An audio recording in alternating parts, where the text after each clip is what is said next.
Hi, Facebook family. This is Why Does He Do That Wednesday with Kimya Motley. I am here to talk to you today about why does he do that. Before I get started, I want you to share this broadcast with your friends, your mama, daddy, auntie, uncle, cousins, and them. So in this segment is where I educate you on everything I know all about DV.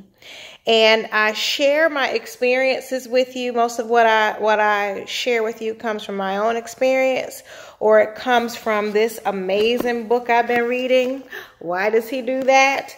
Or from my participation in family violence intervention programs. Those are the programs in the state of Georgia where if you get convicted of domestic violence, you have to go to class for 24 weeks. And so I love hanging out with the guys there, sharing my stories and learning a little bit about why they do that. Now, a lot of times I try to share this information with churches. Now, my church is phenomenal. I go to Springfield Baptist Church with Eric Wendell Lee, and he will talk about domestic violence from the pulpit. He'll talk about sexual assault from the pulpit because he knows those are things that are important to share with the congregation. But there are some churches that will tell me, we don't deal with domestic violence here. We don't have any of that. Or they'll even tell me that there's nothing in the Bible about domestic violence. I beg to differ. I pulled out the scripture that I want you to look at in your free time, whatever that is. But Proverbs 22, 24, and 25 says, "Don't make friends with an angry man, and don't be a companion of a hot-tempered man." Don't be a companion of a hot-tempered man, or you will learn his ways and entangle yourself in a snare. Sounds a whole lot like an abusive situation to me. But nevertheless, it would do me great justice if you share with your pastors, your ministers. Let me sit down and talk to them about domestic violence because this stuff is important to speak about from the pulpit. Nevertheless, let's get right into it. Why does he do that?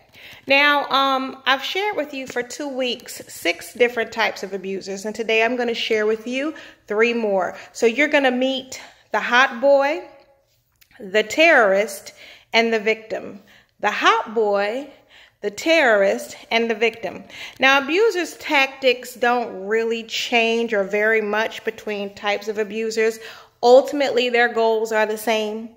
That's to keep your self-esteem low, to disrespect you, to exhibit power and control over you, and otherwise just to disrespect you. So that's their ultimate goals. And if you feel like those things are present in your relationship, plus you're always trying to figure out what's happening in this relationship and you feel like nothing you do is good enough, it's possible that you could be in a relationship with one of these people. Now, the first one that I want to talk to you about today is called the hot boy. Now, in this book, Lundy Bancroft calls him Rambo, but I call him the hot boy. Now, I don't know if you all remember this song by Missy Elliott back in the day called Hot Boys, or do you remember when Lil Wayne and the other members of the group were calling themselves Hot Boys? Well, it's because this particular group of abusers, and I'm not saying that Lil Wayne or any of them are abusers, it's just what I call them. So this group of abusers are typically violent in general. Their life has been hard for them. They come from a violent neighborhood. Sometimes they are gangbangers or dope dealers, or they just have a criminal record. Period. And they often have this personality that the only way they can be safe or feel safe is to be tougher, stronger, and less caring than anybody else. Now, early in the relationship, they are loving and kind towards you, and you may even feel like you are safe and protected. I know I did, because really this was my favorite type of abuser.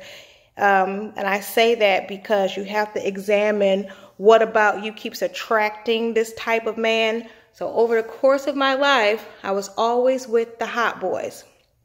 So nevertheless, they made me feel safe and protected.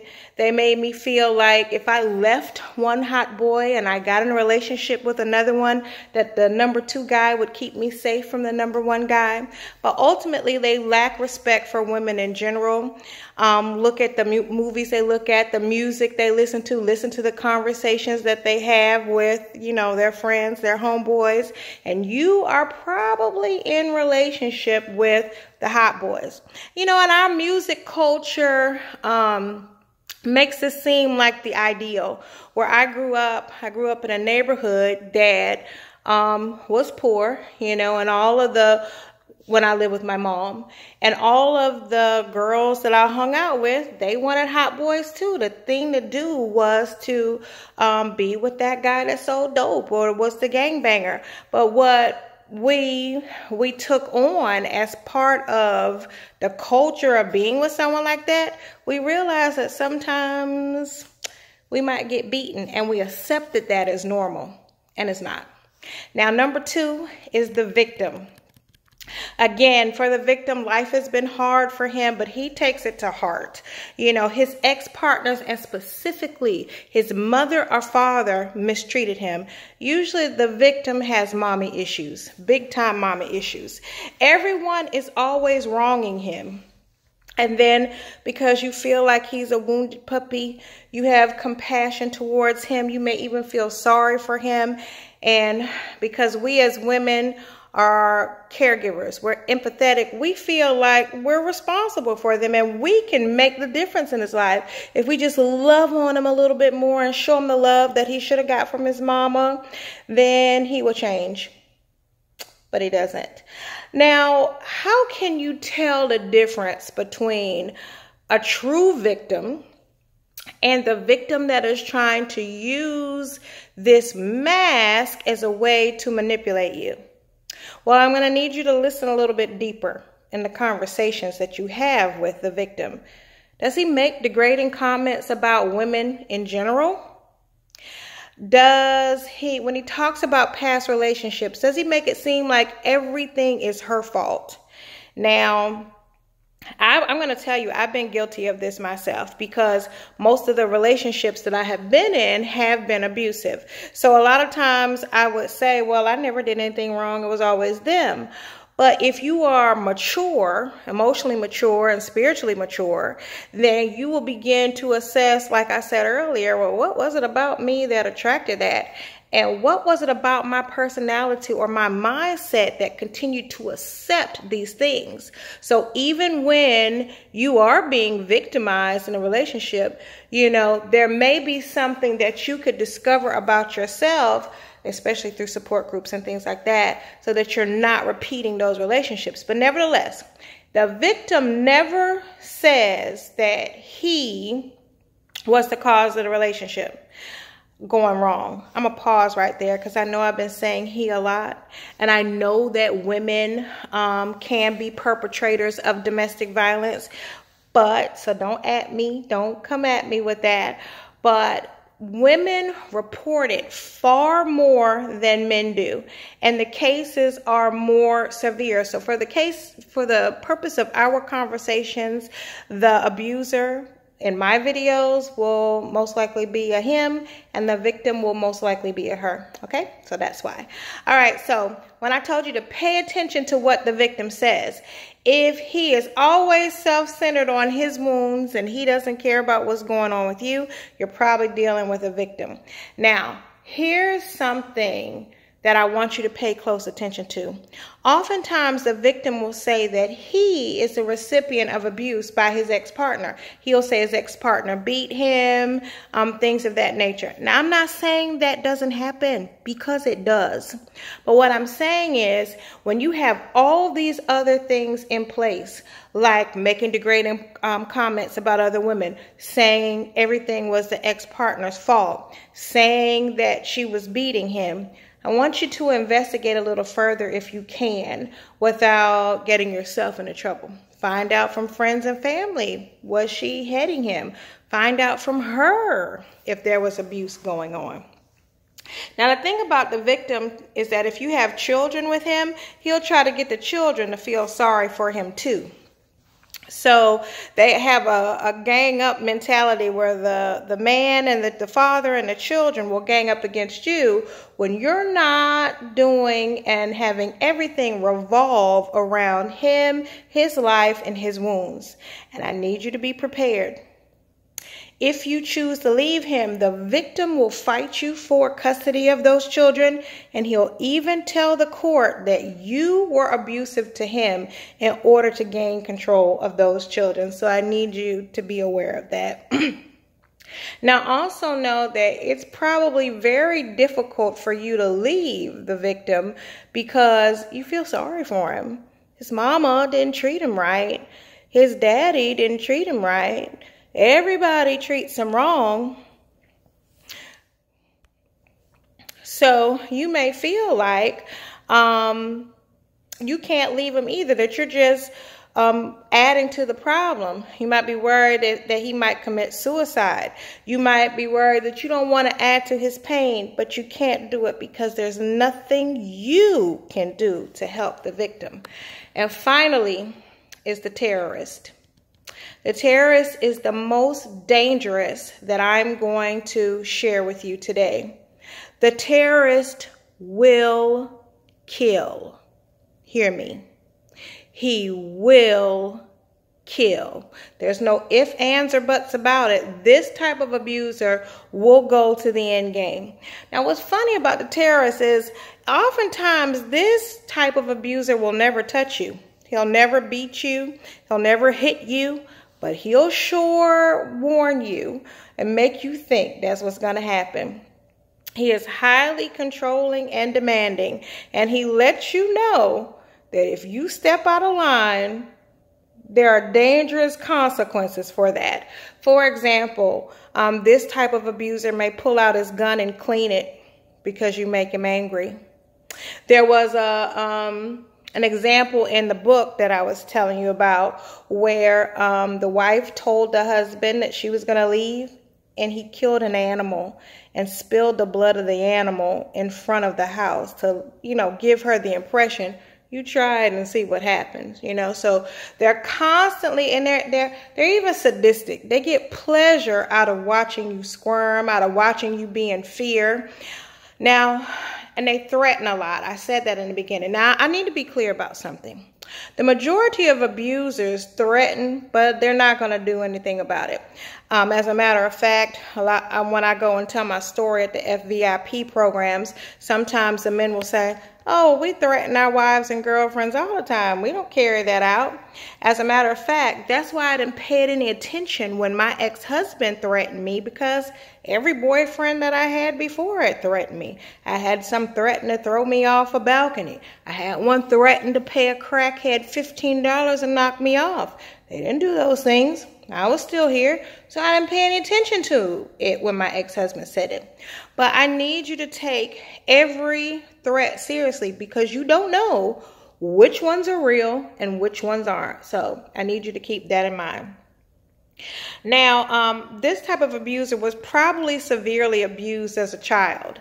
So for this reason, you cannot help him. You cannot. And I need to be clear about one more thing. Let me move this camera closer because I need you to hear this. Do not stay with friends or family if you choose to leave this abuser. Do not stay with friends and family if you choose to leave this abuser.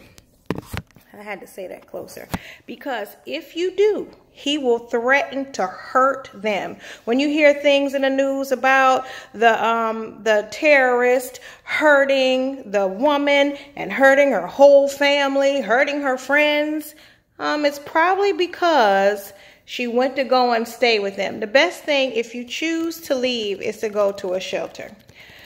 Like I had to leave for a period of time, unless you have this situation. I had to leave for a period of time, and I talk about it in my book, Born of Violence. When I left, I went to stay with a friend of mine, a young lady, and my ex-husband knew nothing about her. He didn't even know she existed. He didn't know where she lived, and he didn't know any of our common friends. So I chose to stay with her because it was the safest situation at the time, and the shelters didn't have any room for me. So if you were in a dire situation and you had to stay with someone, let it be someone he knows nothing about. Okay? So anyways, if you are involved with any of these men, you need to speak with an advocate. Go to domesticshelters.org, type in your zip code, type in your city and state, and it'll pull up all of the potential shelters in your area. You don't have to go to one, but you can speak with an advocate about your situation, and they'll help you to develop a safety plan. Say it with me, safety plan. One more time, safety plan, because you need one. Whether you stay or you go, you need a safety plan. Or if you're listening to this broadcast and you're not being abused, but you know somebody that is, because more than likely, you know someone. 1 out of every 3 women will be sexually assaulted or hurt physically in her lifetime. So you know somebody that's going through this. So I hope you're going to share this information with your friends and family. So let me recap. You're going to speak with an advocate. You're going to make a safety plan. You're going to get with a good support group. These advocates know what support groups are in your area, and you may need to seek therapy or counseling. Don't go this alone. You don't have to. You know, if you want to reach out to me, you can find me on my website, KimiaMotley.com. You can also order this book, Born of Violence, on my website, KimiaMotley.com. You can also get it on Amazon.com. You can reach out to me on Facebook. Hit me up in my inbox, or on Instagram, or on Twitter, or on YouTube. I'm on everything. It's just Kimia Motley. But you really seriously need to consider connecting with an advocate where you live, and make that plan to get yourself emotionally and physically safe. So I love you all. I need you to know 2 last things before I go. I have this awesome partnership with Shade Cosmetics. iwearshade.com. Wear shade, don't throw it. If you buy any of the purple lipsticks this week only, they will donate all the proceeds to my organization, Haven of Light International, and that helps families rebuild their lives after domestic violence. And the last thing is, I love you all, and I will talk to you again next Wednesday when I bring to you 3 more abusers. Share this broadcast. You'll save a life. Talk to you later. Smooches.